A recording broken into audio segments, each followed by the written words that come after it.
How's it going, guys, and welcome to the Faulks YouTube channel. I'm not going to be doing the video I was planning on doing today. I was planning on doing a video of basically the build and benchmarks. That video hasn't worked too well. My Hapag HD PVR 60 has been a piece of crap.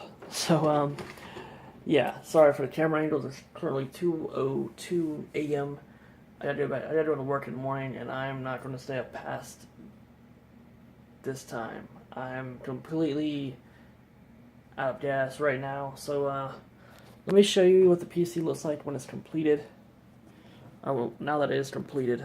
So this is the PC. GTX 1070 Ti, as we discussed. i5 8600K, DDR4, 16 gigabytes of RAM.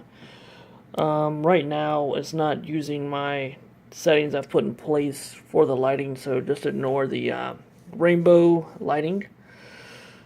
But yeah, guys, I'm dedicated to getting you a video out Tuesdays and Thursdays. So I'm not going back on my promise. Today is Tuesday. Yeah, it's Tuesday. So you're going to see a video in about 9 hours of me talking and just not really uploading anything. Thanks for watching. You guys have a great day. Goodbye.